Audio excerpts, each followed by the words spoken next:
یہ الیکشن جو آپ کو رزلٹ ملا ہے یہ ہم نے رات 12 بجے الیکشن ڈے کے دن 8 تاریخ کی رات 12 بجے ہم نے یہ اپنے دوستوں کے ساتھ اپنے ووٹرز کے ساتھ اس کو شیئر کر دیا تھا کہ یہ ہمارے پاس فارم 45 ہے، یہ اس کی کیلکولیشن ہے اور ہم نے اس اتنے ووٹوں سے ہم یہ الیکشن جیت چکے ہیں۔ مجھے نہیں پتا کہ ہم نے اگر 5 بجے پولنگ بند ہوئی اور رات 12 بجے 7 گھنٹوں میں 45 فارم وصول کر کے کنکلوژن کر لیا تھا تو انتظامیہ کیوں نہیں کر سکی۔ لیکن پھر بھی میں انتظامیہ کا شکر گزار بھی ہوں اور ان کو خراج تحسین پیش کرتا ہوں۔ اگر ان پہ پریشر بھی تھا تو پھر بھی انہوں نے وہی کیا ہے جو حق سچ تھا۔ جو تکبر ہوتا ہے نا وہ اللہ تعالیٰ کی ذات کے لیے ہے، یہ اس کی چادر ہے۔ اللہ اکبر۔ جب آپ اس پوزیشن میں آ جائیں اور دوسرے کو حقیر سمجھیں اور یہ سمجھیں کہ میرا جو مد مقابل کینڈیڈیٹ ہے وہ ایک غیر معروف شخصیت ہے، اس کو کوئی جانتا نہیں ہے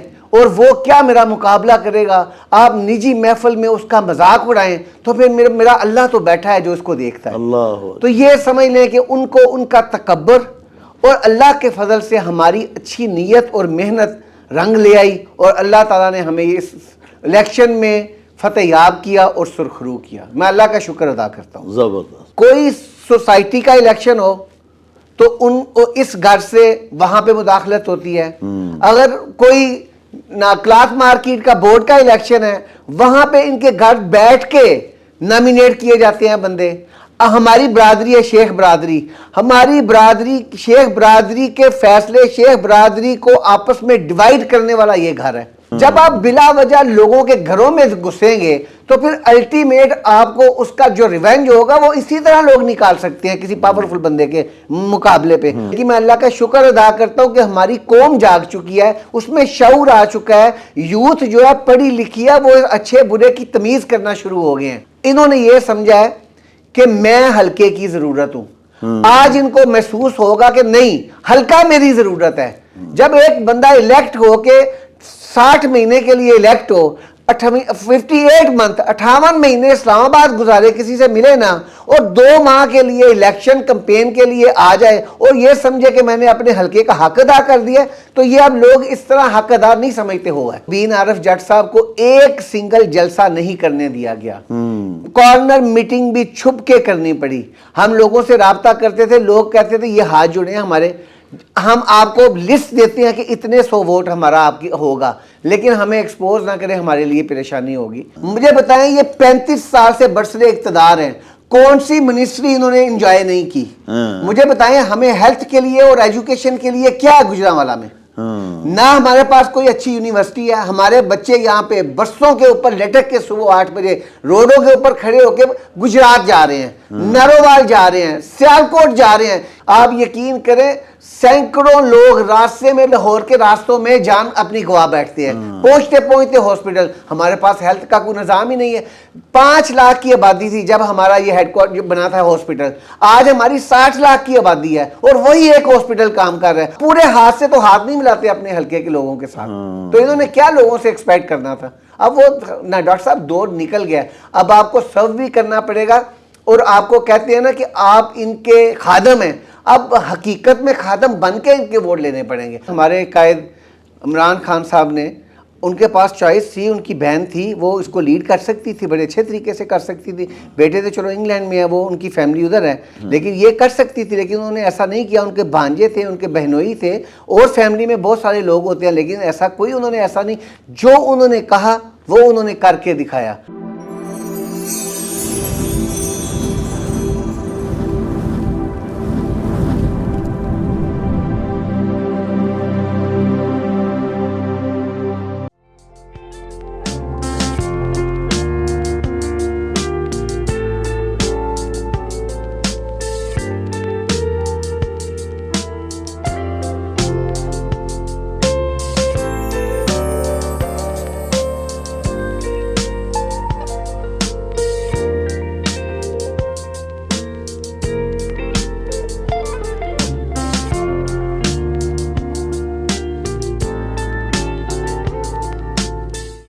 بسم اللہ الرحمن الرحیم۔ پیارے ناظرین، انتخابات 2024 کے بعد پیدا ہونے والی گجرانوالہ کی مقامی سیاسی صورتحال جو مجھ سمیت گجرانوالہ کے اکثر و بیشتر شہریوں کے لیے انتہائی غیر متوقع اور غیر یقینی تھی، اب اسے ہم ڈائجسٹ کرنے کی پوزیشن میں آ چکے ہیں، اور زمینی حقائق کیا ہیں ہمارے سامنے ہویدا ہوتے جا رہے ہیں۔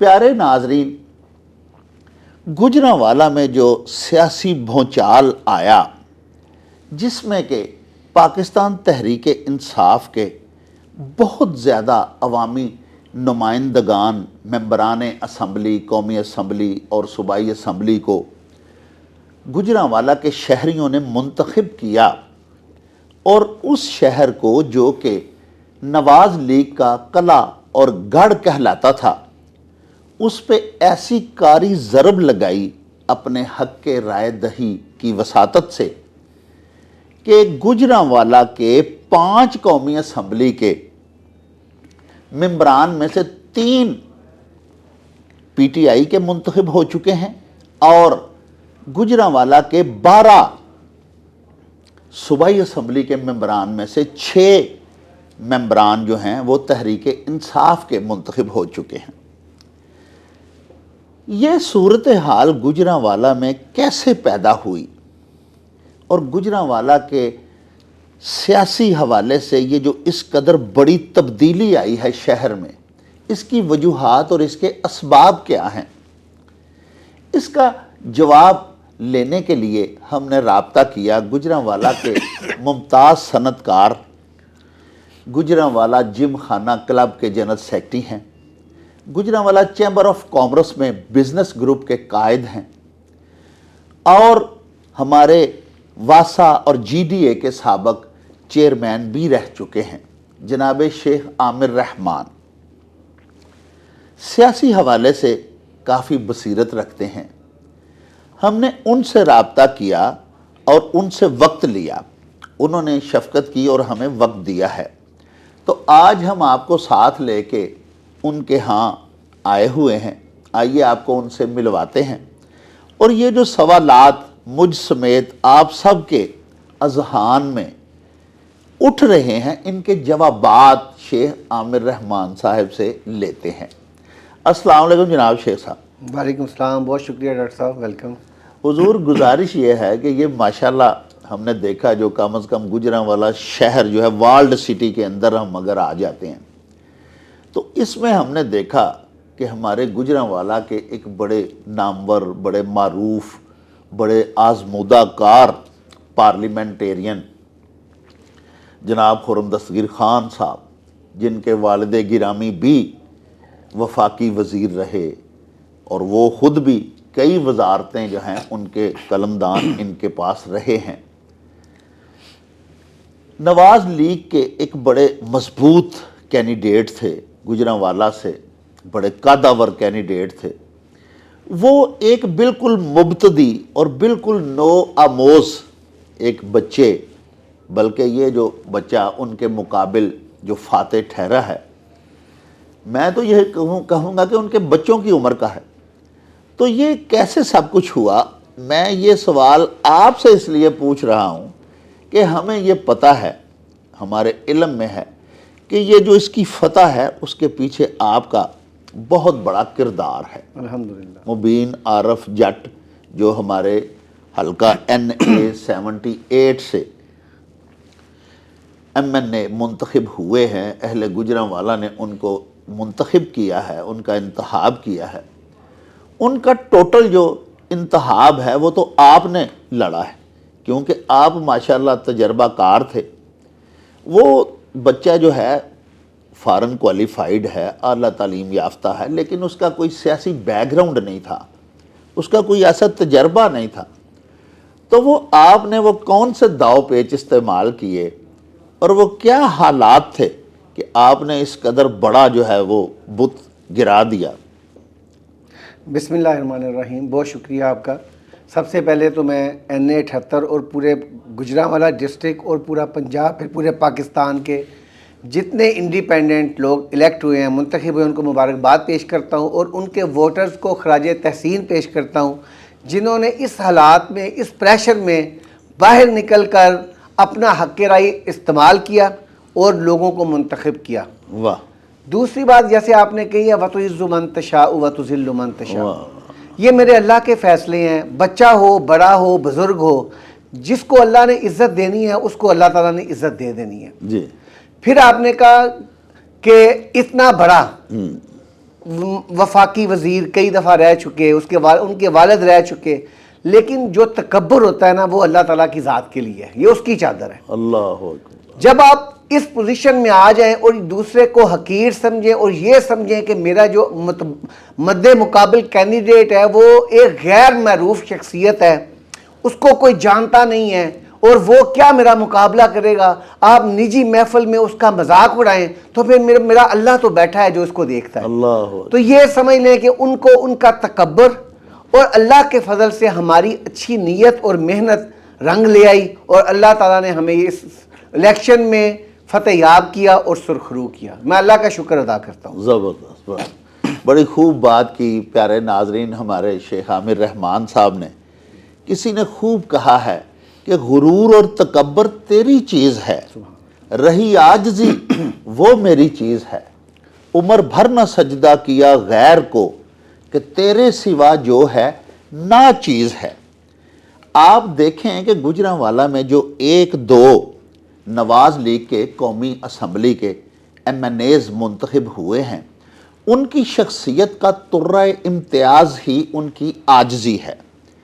جیسے شاہد عثمان ابراہیم، ان کے والد بھی پرانے پارلیمنٹیرین تھے، جناب عثمان ابراہیم بیرسٹر، لیکن انتہائی سادہ اور عاجز مزاج۔ اسی طرح جناب محمود بشیر ورگ سینئر قانون دان ہیں گجرانوالہ کے، بڑی معروف شخصیت ہیں، وہ بھی بارہا منسٹر بھی رہے، لیکن الحمدللہ ڈاؤن ٹو ارتھ اپنے رائے دہندگان، اپنے ووٹرز، اپنے حلقہ کے عوام کے ساتھ ان کے رابطے اٹوٹ ہیں۔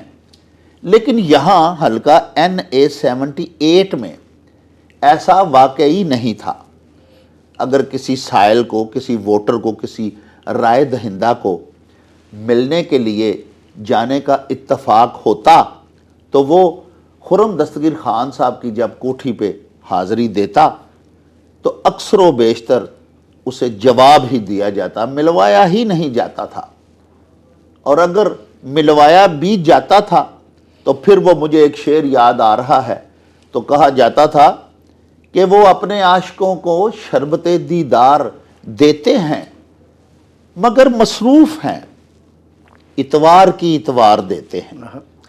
تو ابھی شیخ صاحب کی جانب دوبارہ چلتے ہیں۔ میرے حضور، ایک تو یہ آپ نے زبردست بات کی کہ رعونت جو ہے ان کی، جو وہ ایک ان میں ایک تناؤ سا شخصی آ گیا ہوا تھا، اور ایک تکبر بھی شامل تھا کہ وہ ماشاءاللہ کئی بار ہوئے، لیکن انہوں نے یہ شاید نہیں سوچا کہ وہ جو اللہ پاک ہے، جو اصل مالک ہے بادشاہی کا، مملکت کا، اس نے ہی مجھے نوازا ہوا ہے، تو میں اس کے بندوں کے ساتھ عاجزی کے ساتھ ملوں۔ کیونکہ دیکھیں ہمارے آئین میں بھی شیخ صاحب یہی لکھا ہوا ہے، ہمارا مذہب یہ کہتا ہے، طاقت کا سرچشمہ عوام ہے، عوام ووٹنگ کریں گے تو پھر ہی کوئی بندہ الیکٹ ہوگا نا۔ بے شک بے شک۔ اچھا حضور، ایک تو آپ نے یہ فرمایا، زبردست آپ کی بات ہے، میں متفق ہوں کہ شخصی ان میں رعونت تھی۔ اس کے علاوہ کچھ حلقوں سے یہ آوازیں بھی آ رہی ہیں، کیونکہ ہم کل سے یہی ڈھونڈ رہے ہیں کہ خرم دستگیر خان صاحب ہمارے شہر کے بڑے لیڈروں میں ان کا نام تھا، بارہا وہ جیتے، لیکن اس دفعہ ان کی شکست، اور ایک بالکل مبتدی، نو آموز، نو وارد اور نہ تجربہ کار سے، جس کا کہ سیاسی حوالے سے تجربہ نہیں تھا۔ یہ بجا ہے کہ وہ ہمارے پنجابی میں کہتے ہیں کہ بٹیرے نہیں لڑ دے، پیچھے استاداں دے ہاتھ لڑ دیں۔ تو آپ جیسے استاد ان کے پیچھے ضرور تھے، مبین عرف جٹ کے، اور آپ نے بڑا خوب انتخاب لڑا، ماشاءاللہ آپ نے ڈیوٹی بڑی دی، ہم دیکھتے رہے ہیں۔ آپ تو میرے خیال میں کوئی 36-40 گھنٹے میرے خیال میں سوئے ہی نہیں، اور وہاں پہ بالکل استادہ رہے، ڈوینل پبلک سکول کے باہر بھی، ڈی سی آفس میں بھی آپ نے جب تک رزلٹ نتیجہ آؤٹ نہیں ہوا آپ وہاں سے ہلے ہی نہیں، ٹلے ہی نہیں، وہیں رہے آپ۔ ماشاءاللہ آپ نے بڑی زبردست ڈیوٹی دی، اور اس بچے کی مبین عارف جٹ کی جیت میں آپ کا بالکل زبردست کردار ہے۔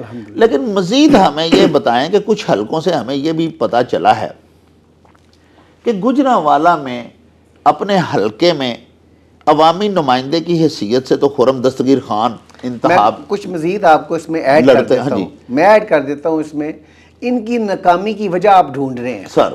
میں آپ کو ان کی ناکامی کو یہ ایک تو میں نے یہ ایک حصہ ہے جو آپ کو بتایا ہے، جی جی اس کے بعد آپ یہ بتائیں کہ ہمارا چیمبر آف کامرس کا الیکشن آتا ہے، جی جی بزنس گروپ وہاں پہ الیکشن لڑتا ہے ون یونٹی کے خلاف۔ جی اب دونوں طرف مسلم لیگ نون کے ووٹرز قائد بیٹھے ہیں، الیکشن لڑ رہے ہیں۔ جی جی اب ہمارا آپس میں مقابلہ ہو اور ایک گروپ جو ہمارا اپوننٹ گروپ ہے جو اس وقت برسر اقتدار گروپ ہے جی جعلی ووٹوں کے ساتھ، وہ ایک جال سازی کر کے 27 ووٹ صبح ارلی مارننگ ایڈ کر دیتا ہے ووٹنگ لسٹ میں، ہم اس کو چیلنج کرتے ہیں، ہماری وہاں پہ لیٹیگیشن چلتی ہے ڈی جی ٹی او کے پاس، اور یہ مصروف جا کے ان کو پروٹیکٹ کرتے ہیں اور اپنی کرسی کا ناجائز استعمال کرتے ہیں، وہاں پہ انفلوئنس کرتے ہیں اپنی چیئر کو، اپنی پوسٹ کو، جو کامرس منسٹری ہے اس کے اوپر مسلط ہوتے ہیں جا کے، اور وہ جو نہیں کرنا چاہتے تھے ڈی جی ٹی او صاحب جو جنرل ٹریڈ آرگنائزیشن ہے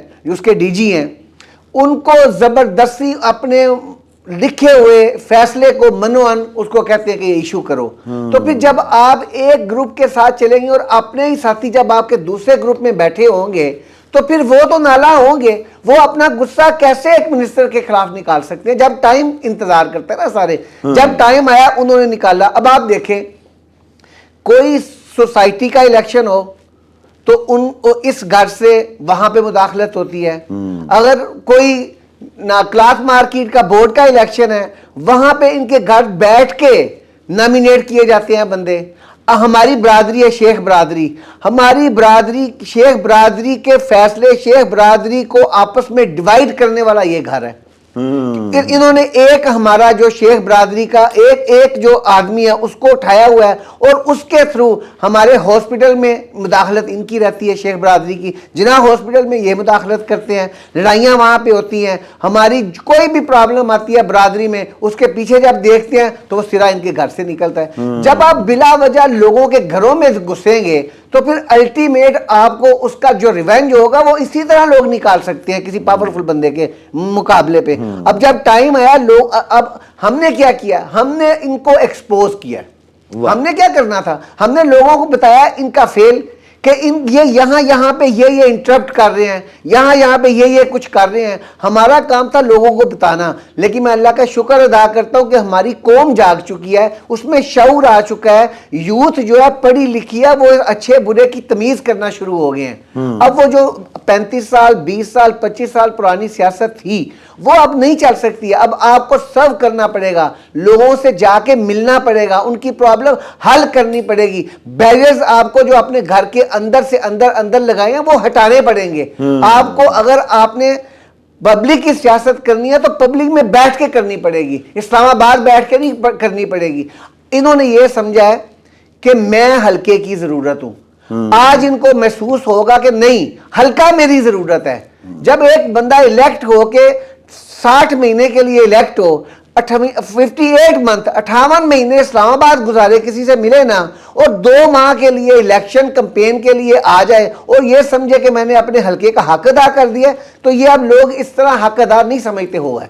تو یہ بہت بڑا فیکٹر ہے ان کے ہارنے کا۔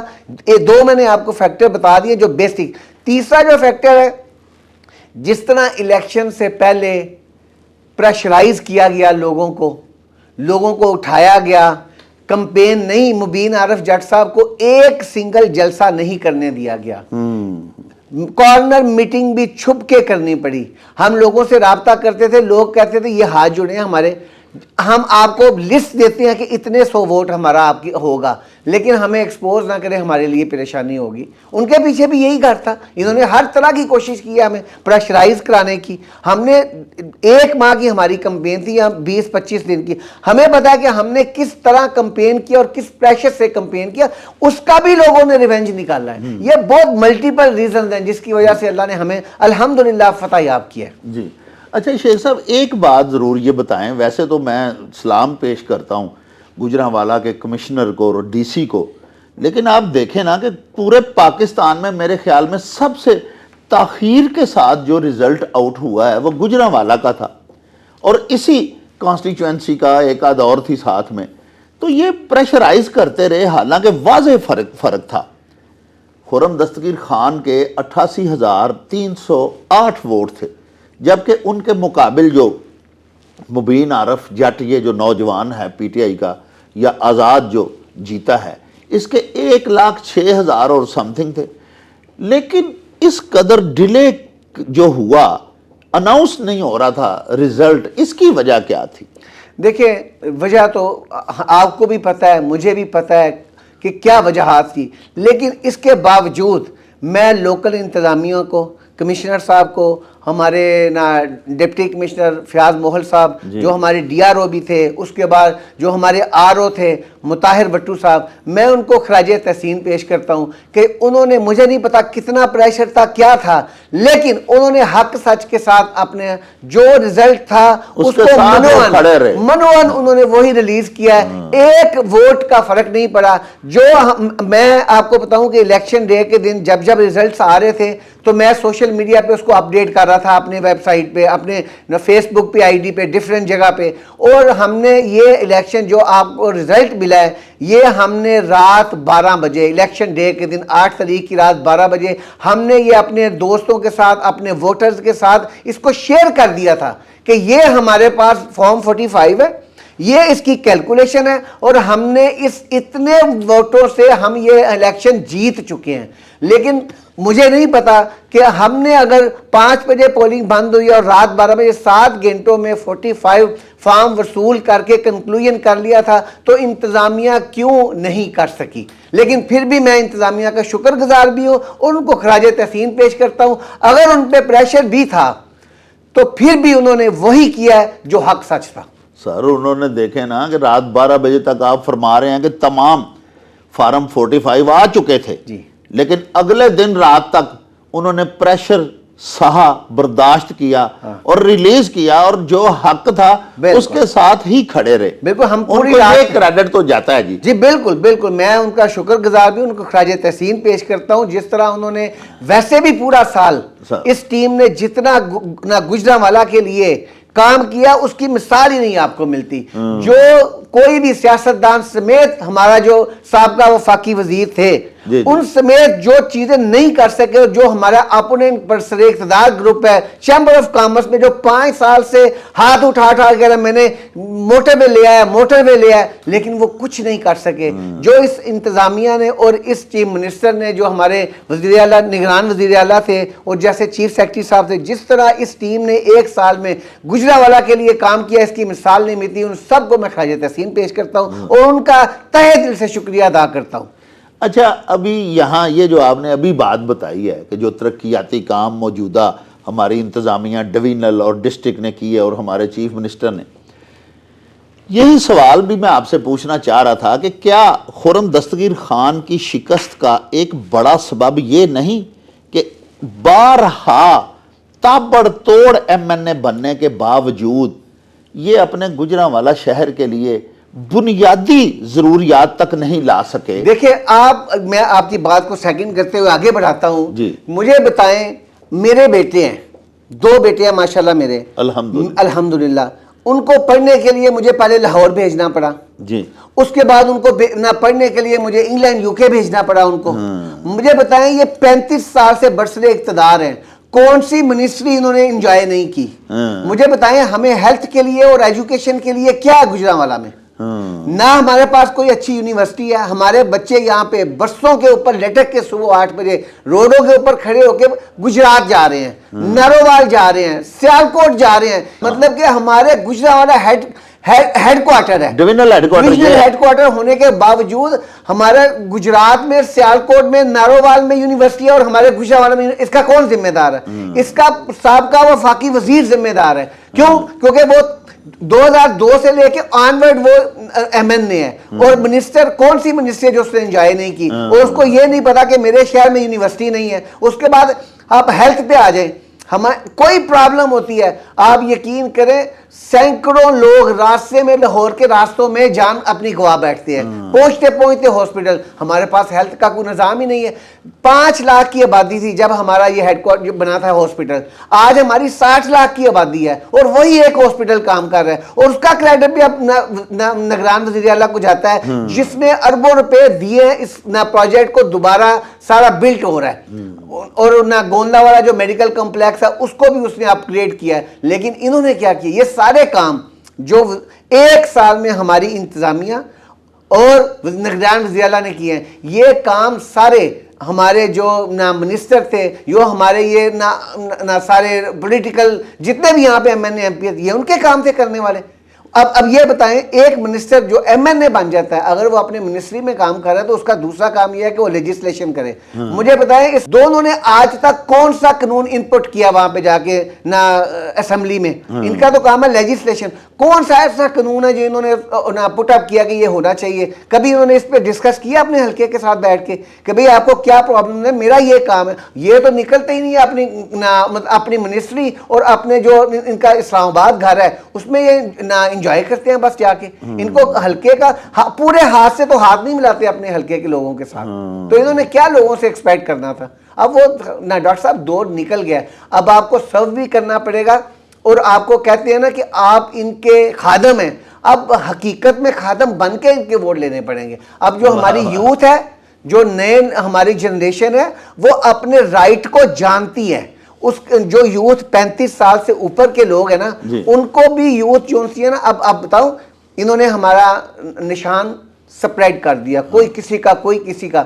جو گھر میں 10 12 سال کے بچیاں تھی نا، وہ اپنے حلقے کے موبائل پہ انٹرنیٹ پہ نکال کے اپنے پیرنٹس کو، اپنے بڑے بھائی بہنوں کو بتاتے رہے کہ ہمارے حلقے کا انڈیپینڈنٹ کینڈیڈیٹ کا یہ نشان ہے، آپ نے اس کے اوپر لگانا ہے. اتنا فاسٹ ہو گیا ہے، اتنی لوگوں کو اویئرنیس آ گئی ہے.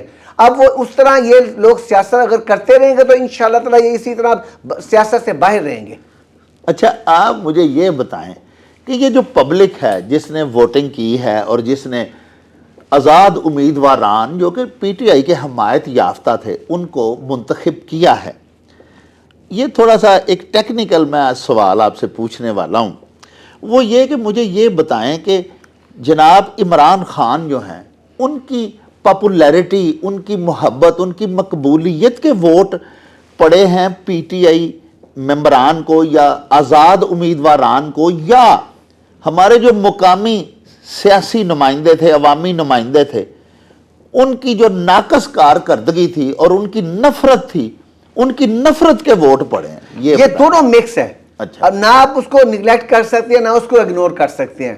یہ ملٹیپل، جب آپ کوئی بھی رزلٹ آپ کو آتا ہے نا جی، تو آپ کو سوچنا پڑتا ہے، اس کی چیک کرنا پڑتا ہے کہ کانسٹیچوئنسیز کیا ہیں، کہ کیوں ایسا ہوا. اس میں یہ دونوں فیکٹر موجود تھے. اس میں کوئی شک نہیں ہے کہ عمران خان صاحب کی پاپولیرٹی جو سی ہے، شاید دنیا میں کوئی بھی ایسا لیڈر نہ ہو کسی بھی ملک میں جس کی اپنے ملک میں اتنی پاپولیرٹی ہو. میں ایک چھوٹا سا طالب علم ہوں، میں نے آج تک نہیں دیکھا کہ اتنی پاپولیرٹی میں کوئی بھی بندہ ہو جس طرح عمران خان صاحب کو اللہ نے بنایا ہے. اور وہ انٹائرلی ایک انسان چینج ہو چکا ہے. اس کے آپ اگر اس کے ساتھ بات کریں تو وہ قرآن کی آیت اور اس کے ترجمے کے ساتھ آپ کو ہر چیز ریفرنس دے سکتے ہیں. اتنی ان کی اسٹڈی ہو چکی ہے. ماشاءاللہ بڑا مطالعہ ان کا بڑا. اور وہ انشاءاللہ العظیم یہ جو آپ نے بات کی یہ میں آپ کو اپنے حلقے کی بات بتا رہا ہوں. اس میں خان صاحب کی پاپولیرٹی اور ان کی ایک ڈائریکشن وہ اپنی جگہ پہ موجود ہے، اور ان کا تکبر اور عوام سے رشتہ دور رکھنا اپنے عام کو، یہ بھی ایک اس کا، اور نہ ڈیلیور نہ کچھ کرنا۔ اب الیکشن سے پہلے کیا نعرے ملتے رہے ہیں جی، میٹرو آ جائے گی، میٹرو ٹرین آ جائے گی، یہ بس آ جائے گی، یہ یونیورسٹی آ جائے گی۔ یونیورسٹی کا تو افتتاح ہو چکا ہے، یونیورسٹی تو بننا شروع ہوگی، پیسے آگے، آپ نے اب کیا کرنا ہے آ کے، اب آپ نے کیا دینا ہے آ کے؟ وہ تو موٹر وے کا آپ نے افتتاح ہم نے ہو گیا ہے، یونیورسٹی کا بن گیا، جو آپ سے عوام ڈیمانڈ کر رہی تھی وہ تو آپ نے پورا نہیں کیا، اب تو وہ نگران گورنمنٹ کر کے چلی گئی ہے، اب آپ کس چیز کے دعوے کر رہے ہیں؟ اب ان کو بیٹھنا چاہیے اور سوچنا چاہیے اور اپنی غلطیوں کا ازالہ کریں تو شاید عوام ان کو دیکھے، ادروائز اس ایٹیٹیوڈ میں ان کی کوئی گنجائش نہیں ہے۔ یعنی کہ آپ یہ فرما رہے ہیں کہ جو ان کا ایٹیٹیوڈ ہے یا جو عوام کی نفرت ان کے خلاف اس وقت جو نفرت کا الاؤ بھڑک رہا ہے، تو مستقبل قریب میں بھی آپ کہیں ان کو نہیں دیکھ رہے؟ انشاءاللہ میں نہیں سمجھتا کہ اس پوزیشن میں تو بالکل نہیں۔ میں آپ کو یقین کریں، میں نام نہیں کوٹ کر سکتا کہ جس برادری سے ہیں اور جس گھر سے ہیں، مجھے اس برادری سے، اس گھر سے فون آئے ہیں کہ آپ نے کمال کام کر دیا، یہ انتہائی ضروری تھا اس شہر کے لیے، شہر کی ترقی کے لیے، آپ نے شہر کو آزاد کروا دیا ہے، الحمدللہ۔ اچھا حضور، آخر میں ہمیں یہ پلیز بتائیں کہ یہ جو موروثی ایک سیاست ہمارے پورے پاکستان میں ہے، ہر بڑے گھر میں ہم دیکھ رہے ہیں، نواز لیگ کے قائد جو ہیں وہ چاہ رہے ہیں کہ ان کے بعد پھر ان کی بیٹی، بیٹوں، بھتیجوں کو آ جائے ساری سیاست۔ اسی طرح یہی حال پی پی پی کا ہے۔ یہ بات ٹھیک ہے کہ پی ٹی آئی کا جو لیڈر ہے عمران خان، انہوں نے تاحال ابھی تک تو انہوں نے اپنے بچوں کو پاکستان کی سیاست میں نہیں لے کے وہ آئے۔ تو یہی جو چیزیں ہیں نا جی، یہ نیچے تک آ رہی ہیں۔ جیسے ہمارے شہر گوجرانوالہ میں اگر آپ آ جائیں تو دستگیر خان صاحب کے بعد ان کے بیٹے خرم دستگیر خان، اور اسی طرح ہمارے رؤف مغل صاحب کے بعد ان کے بیٹے معظم رؤف، جو کہ وہ بھی بالکل ایک مبتدی اور ایک نو آموز، ایک نو وارد بندے سے ان کے بیٹے نے بھی شکست کھائی ہے، کلیم اللہ خان سے۔ اسی طرح ہم دیکھتے ہیں کہ یہ جو موروثی سیاست ہے، جو باپ کے بعد اس کا بیٹا ہی، یہ کوئی شہنشاہی یا بادشاہی نظام تو ہے نہیں، جمہوری نظام ہے۔ تو پھر یہ جو موروثی سیاست کا جو ہے ڈول ڈالا ہوا ہے ہمارے سیاستدانوں نے مقامی طور پہ، کیا آپ یہ نہیں سمجھتے کہ یہ بھی ایک ان کی شکست کی وجہ ہے؟ آف کورس یہ بھی ہے۔ آپ دیکھیں نا، ہمارے قائد عمران خان صاحب نے، ان کے پاس چوائس تھی، ان کی بہن تھی، وہ اس کو لیڈ کر سکتی تھی، بڑے اچھے طریقے سے کر سکتی تھی۔ بیٹے تو چلو انگلینڈ میں ہے، وہ ان کی فیملی ادھر ہے، لیکن یہ کر سکتی تھی، لیکن انہوں نے ایسا نہیں کیا۔ ان کے بھانجے تھے، ان کے بہنوئی تھے، اور فیملی میں بہت سارے لوگ ہوتے ہیں، لیکن ایسا کوئی انہوں نے ایسا نہیں، جو انہوں نے کہا وہ انہوں نے کر کے دکھایا۔ اور ہمارے شہر میں بھی ایسے ہی آپ دیکھیں کہ جن لوگوں نے چھوڑا ان کو نئی ٹکٹ ملی، اور جو لوگ ڈیزرو کرتے تھے ان کو ٹکٹ مل گئی، اور کوئی ایسی موروثی سیاست مجھے نظر نہیں آ رہی کہ اس طرح چلے گی۔ اور یہ خان صاحب کی ویژن اور سوچ کا نتیجہ ہے۔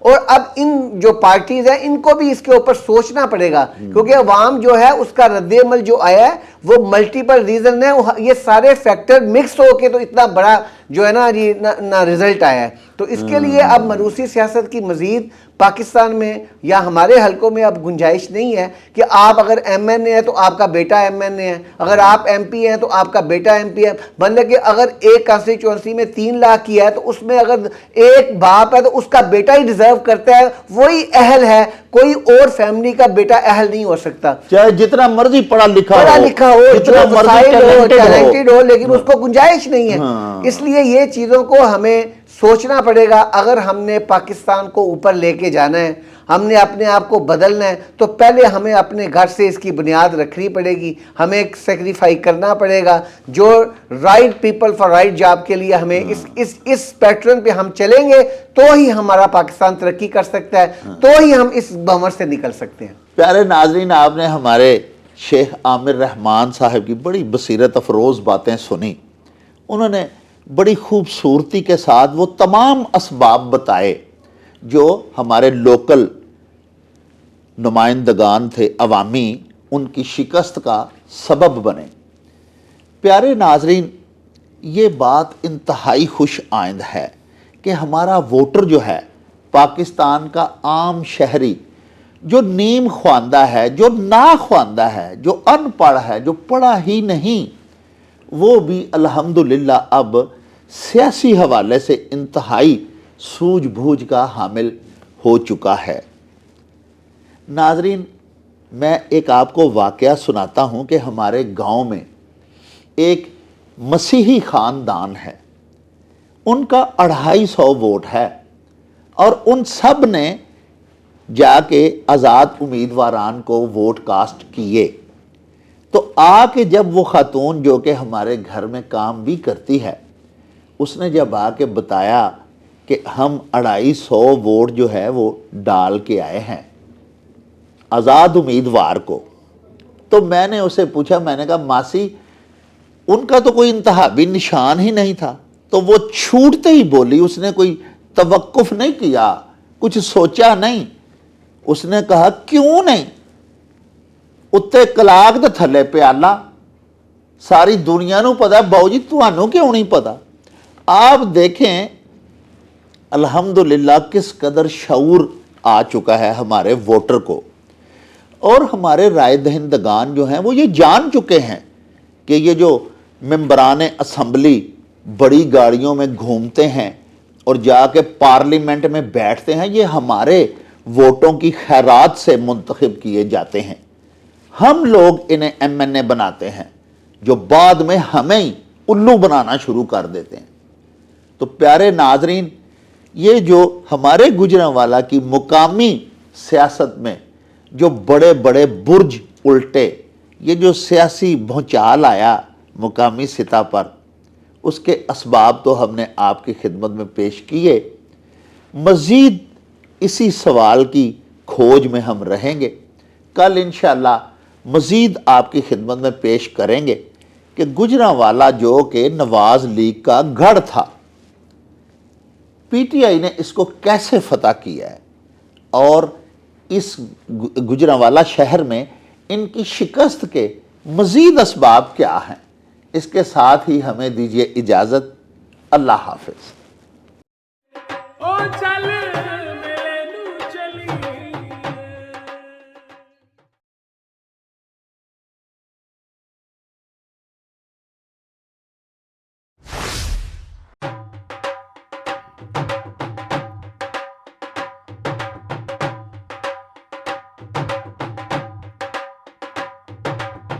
رونق ہو جاؤں چٹ